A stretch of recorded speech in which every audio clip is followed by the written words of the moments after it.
So our local art museum, the Cameron Art Museum, did a call to artists for their Illumination exhibit. And at the time I had been experimenting with making paper out of mushrooms. So I thought, how cool would it be to try to make a lamp out of mushroom paper? So I submitted my idea and design and they picked me for the exhibit. And this is what I came up with. This is what it looks like on. It's a wall-mounted light. But so this is made from mushroom paper, hand-painted mushrooms, and then the back is a piece of plywood, and then I took copper tubing and shaped that, flattened it and shaped it and nailed it, and that's how it's held onto here. So in the video, I'm going to show you the hours and hours cut down into a short amount of time, how I turn mushrooms into mushroom paper. But here's how I make mushroom paper. I've dried these for several days. Yesterday I had them out in the bright sun for a while. Now I've got them in the pot. I have a lot of stems as well as tops because the stems are more tree-like, and I think the fibers will help hold the paper together better. I'm going to add water and boil these. Okay, first step is gathering mushrooms. Second step is drying them out. Sometimes I put them in the oven and bake them to kill any little critters. Third step, I've got them in a food processor and I'm gonna do the first chopping. So I pureed it in the blender and now I've added bleach, and that's where I poured in the bleach. So that's how much lighter it just instantly becomes. And then the whole thing will lighten up evenly after I let it soak. I'd like to leave it natural, but to paint on it, the dark just doesn't work. So I'm going with bleaching it a little bit lighter.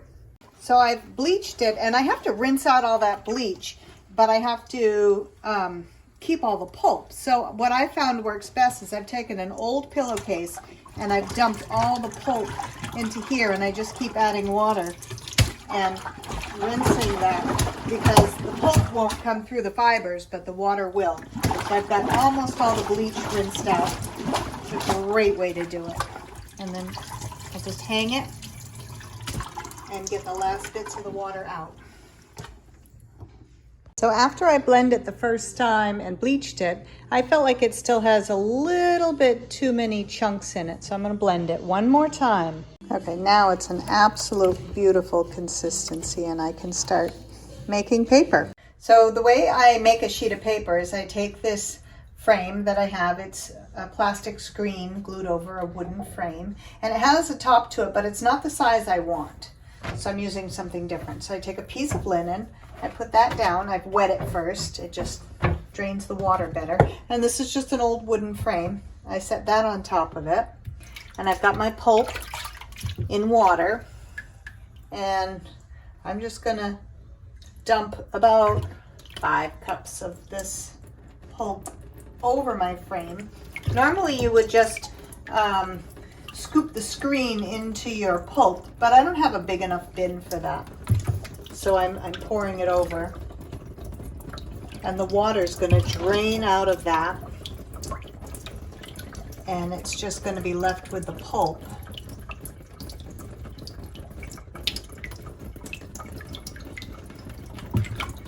So we're just gonna do one more. I think that's the right amount of pulp. I'm gonna let that drain for a minute, and then I'll be able to lift the frame off.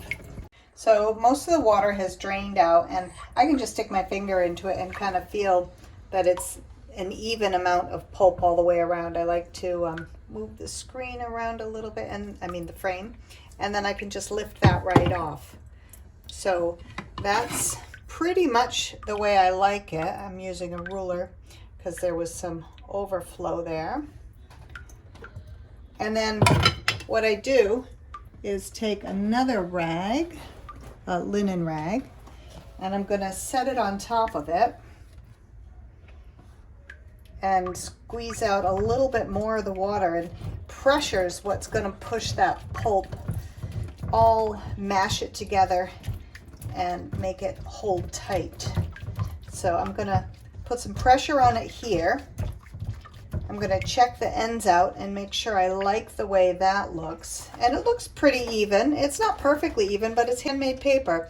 And then I'm gonna put the linen back over it, and I'm going to take it outside on a table and use a rolling pin and put more pressure and get more water, and the paper will get even thinner. So I've got the 2 layers of linen, one under and one over, and I take the rolling pin and I give it a bunch of even pressure and get a little bit more of the water out, and then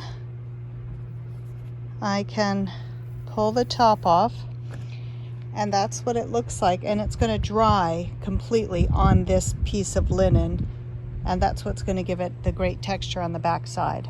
So I'm attempting to make a lamp or a light out of mushroom paper. I want it to be half a globe. It's going to be wall mounted, and it's out of mushroom paper, and I want to paint mushrooms on it. So I've made the paper paste out of the mushroom, and I'm just adding it on to my little mold here, which I put linen down first so that it will easily peel away from the mold.